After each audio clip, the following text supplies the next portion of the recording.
Welcome to 52 Miniatures. My name is Alex. In this video, I'll be painting some space dwarves. Got to love space dwarves, right? Orange is the theme. I'll be painting a fancy one, using some fancy techniques, and honestly, a couple of sloppy ones, but also fun.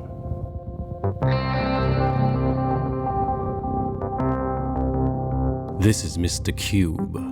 Well, technically speaking, it's the incarnate architect from tabletop game and liner miniatures Ravaged Star by MiniWargaming and Lazy Squire Games. But Mr. Cube rolls a bit better off the tongue, and there's a story to that name that I will share later. Mr. Cube is a space dwarf, and as we all know, space dwarves don't only float around in space, cursing the lack of proper goblin-infested mines nowadays, remembering the good old days of Grandpappy. Yes, dwarves grow very old, when you could hardly go to the privy without getting your rear pricked by fortunately blunt goblin spears. They also favor orange armor. Maybe it's the close resemblance to gold in Torchlight. I picked up a few bottles of this ink at L.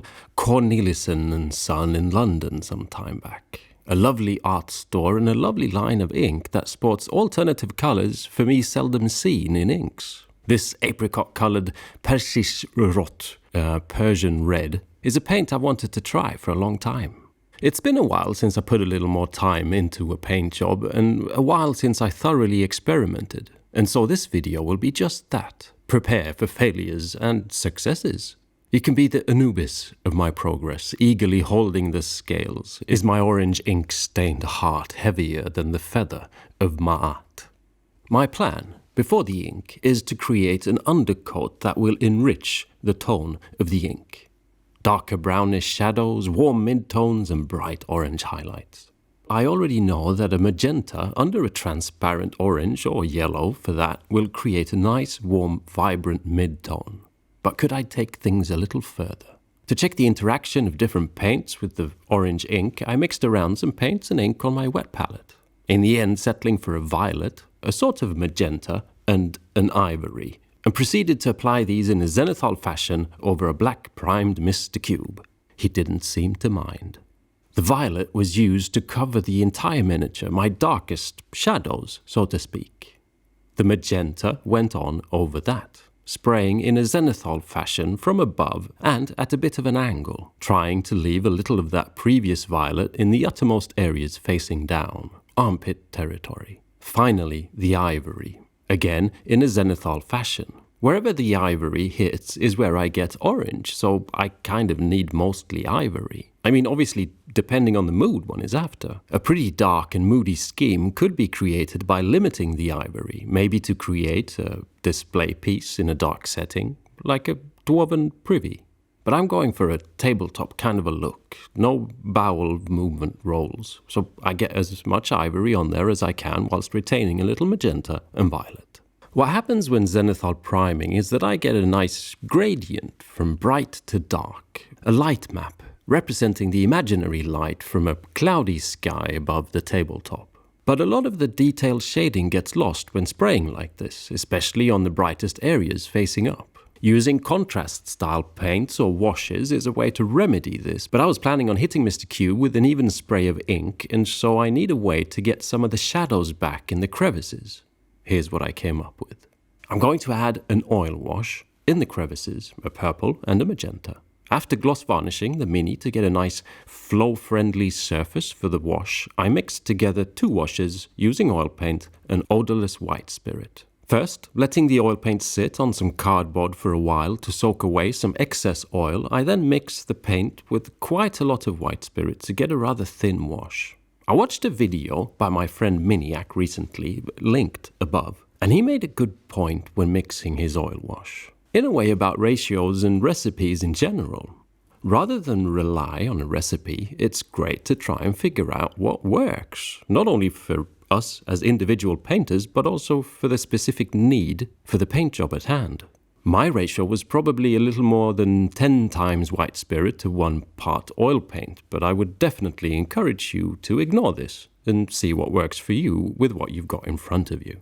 I used the magenta on the upper half of the model and the purple on the lower half, cleaning up excess as I worked with a Q-tip and a clean damp brush. I left the oil wash to cure overnight and then varnished again with a matte varnish so that I would have a decent surface for the ink to adhere to. The glossy surface would otherwise be bound to cause trouble further ahead, like the previously mentioned, probably rather stinky goblins. But could I go further? Of course. Right after you press the little thumbs up like button, if you deem it proper. It really helps with the underground cavernous water closet that calls itself the YouTube algorithm, no offense meant. Thanks. Now, what if I would edge highlight with a white?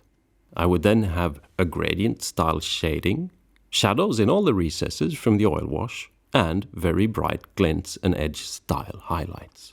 The pure white did stand out from the ivory, and I thought, this is the winning ticket. As you'll see in a bit, this was work in vain. My own fault entirely, but oh, did the end of this step with all the evidence of prior fiddling turn out rather glorious. Let's talk a bit more about Mr. Cube. This miniature is from the second run of miniatures from Ravaged Star, a full faction of space dwarves. The other, by the way, are nasty-looking xenomorph Gorkog. Please check the link to Gamerfound for the full introduction to both factions. I've actually played a game with Mr. Cube, and this is when he was christened. Meeting Dave from MiniWargaming in Canada was great, and he introduced me to all the new Ravaged Star miniatures, and the creation process of the game itself. Yes, Ravaged Star will be getting its own game system. Being mid-creation, we made some specific rules up along the way, like the name and magic rules for my Dwarven mage. What's his name, Alex, and what does he do? What's his backstory? Oh, really? Okay. Yeah. He's Mr. Cube. Mr. Cube. Yeah. Okay. And what does Mr. Cube do? I think he magically moves blocks around. Okay. Yeah. I like that. So I'd like he shoots blocks. You know, imagine the things moving like the yeah. Yeah. And then he can shoot them. Like the whole. Yeah. Sorry, I ruined your forest. That would happen if a block was moved from trees, yes. Yeah. So that's moves terrain, maybe.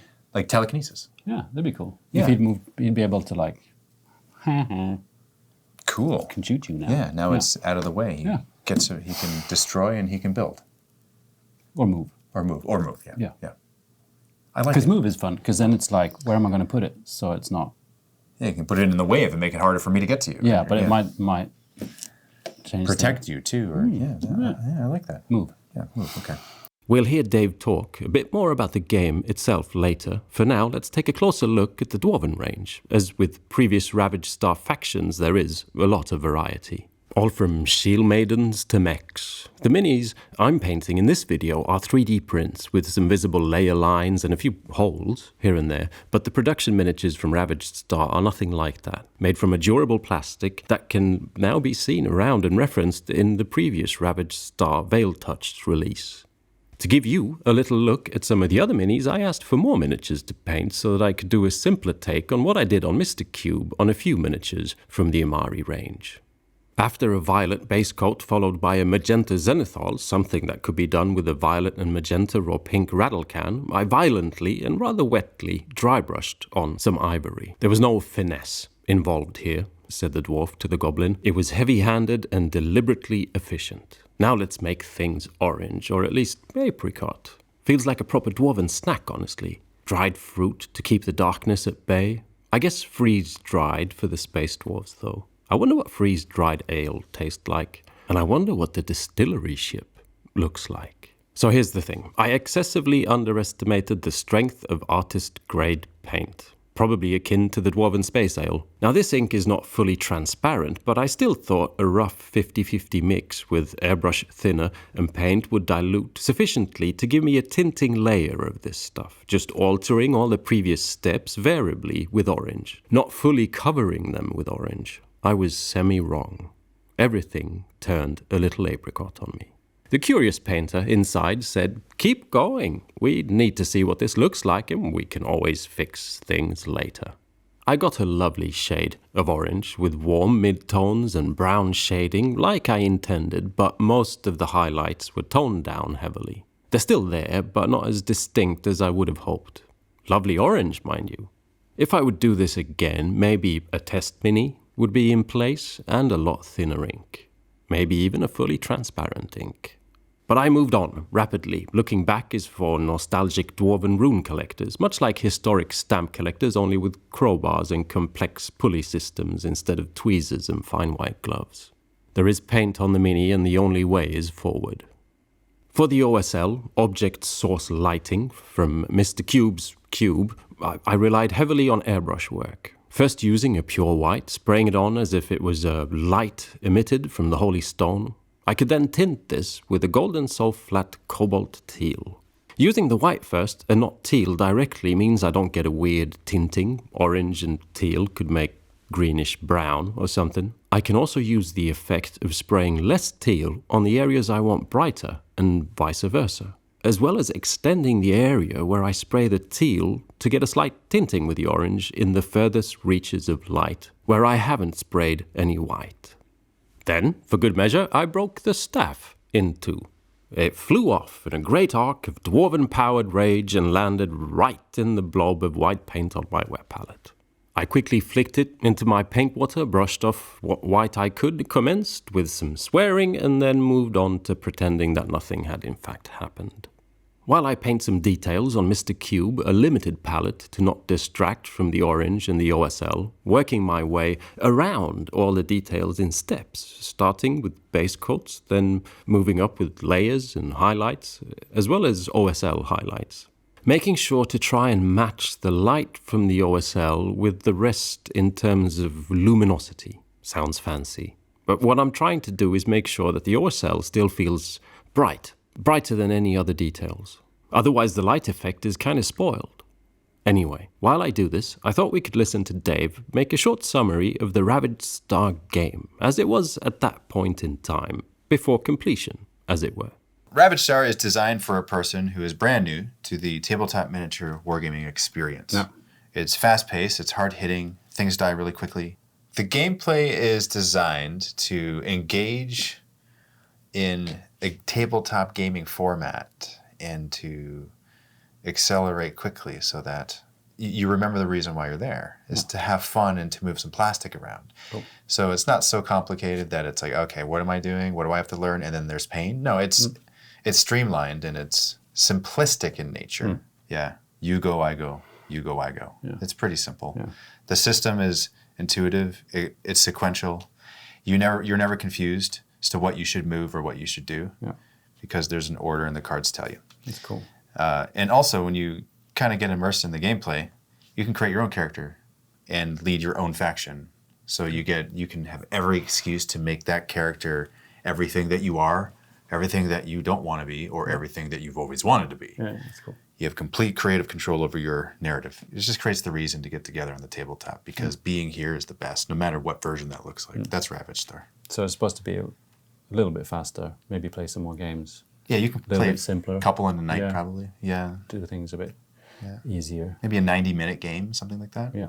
Yeah. And you can scale it. You can make it bigger if you want, right? You can scale it to 3 hours if you really wanted to. But by default, right out of the box, about 90 minutes or so. Yeah. A quick start guide would be a page, right? So you're playing in 5 minutes, right? You're not required to study for 4 hours before you get in. You can just like, okay, let's look over this, and everything will be in order, right? It's like, all right, step 1, do this. All right, step 2, do this. And by the time, and you're doing it together as well, right? It's not like I do everything on my side, you wait 20 minutes, and then you do. It's like, okay, I'll go 1. All right, you go. All right, your turn. All right, then my turn. And so there's constant engagement every step of the way. Yeah. And some pretty cool minis. The minis are the reason to look at these things, because that's Lazy Squire Games, and they're genius sculptors that are able to produce things in their sleep. Yeah. So they're much better at doing all of that. And they were like awake when they were doing these things, so they're even better than even when they were asleep. Yeah, even better. It's like amplified creativity. And they are creative geniuses. I kid you not. Yeah. Like, it's insane what they've done. And this is like pure, what is your interpretation of a dwarf in space? Yeah. Thanks for showing me this, Dave. Yeah, it was a complete joy and pleasure. This is that you. I'm looking forward to trying it. It's surreal looking at you and being here. I know. Yeah. It's wonderful. Yes, the nose is okay. The nose is it's handsome. Thanks, Dave. Yeah. Thank you for the book, by the way. Oh, you're welcome. Yes. We done? We can be done. Cool. Yes. Should we go? Yeah, let's next phase of evolution. Okay. As you could see, I also went in and edge highlighted the orange armor, redoing a previous step, I know, but all to remedy that overpowering orange ink. A few green details I didn't show previously as a sci-fi reminder. The skin on the hand holding the staff really kind of makes this look like a painted mini for some reason. A very simple base to not clutter the scene. Dark bluish steel armor details on the armor to complement yet not distract. A slightly weird greenish-brown cloth I just thought worked for some reason. A hint of dwarves from simpler times, before warp travel, when froth on your beer didn't come in little sealed plastic bags that you always accidentally mix up with the freeze-dried beard conditioner. Mr. Cube was done. All hail the holy cube that shall be forcefully thrown in the general direction of anyone who contradicts the fact that rune collecting is in fact not a cool hobby. To match the violently dry-brushed squad in a flavor of orange, I experimented my way with some contrast paints. Using the apricot ink as a reference, I mixed what I've got in a way of contrast paints and made my own sort of apricot orange. I'm sure there is orange contrast paint, I just don't have any. I got really close, but again powered on with merciless application resulting in a lot of puddles of paint. I really think this would have turned out better with thinner layers of paint and a smoother application, tinting the surface rather than doing the full-on contrast paint thing. But this is more to show you alternatives than superior results. And honestly, it was kind of liberating just slapping stuff on after the rather detailed, intense work on Mr. Cube. The colored Zenithal Prime does work well, toning down any shaded areas to more of a brown rather than a black on the orange. But again, even with the rest of the details, thinner transparent paint and a little more care would have been preferred just to get a bit more cool violet shining through. But I mean, for me, painting level is a personal thing, after all. At arm's length, I wouldn't mind gaming with these. Orange really shines on the tabletop, after all. The army-style green worked well with the orange too and created a slightly paramilitary look that I like. There's many ways to work with paint, and many ways to do fun orange. I hope you enjoyed my testing out of a few techniques. Not necessarily for me to be able to say in a thumbnail that this is the only way to paint orange, but to give myself a fun time and maybe you a glimpse at some of the things that go through my head when painting an apricot space dwarf. Thank you to MiniWargaming and Lazy Squire Games for sponsoring this video and for supporting creators like myself. Please check out the continuation of Ravaged Star on GameFound or the Ravaged Star website. You can check out a lot more minis and details there than I've shown in this video. A great thanks to Dave from MiniWargaming for hanging out and sharing his part of the Ravaged Star journey. If you really want to support the creation of videos like this, don't hesitate to check out my Patreon site, through which you will also get a place in the lovely 52 Miniatures Discord community. You can also support by leaving a comment, or even a super comment, here on YouTube. I greatly enjoy hearing your thoughts and do my very best to respond to them. Thank you so very much for watching. Yes. Okay, there you go. That's excellent. I know. Excellent. So, I chucked that cube right in your face. yeah, it is right in my face. Now let's see, your perception, and we're going to play with perception because you're a mystic, right? So your perception's 8. Now, my agility is kind of slow. My agility is like 4. I have heavy armor, I'm not that quick.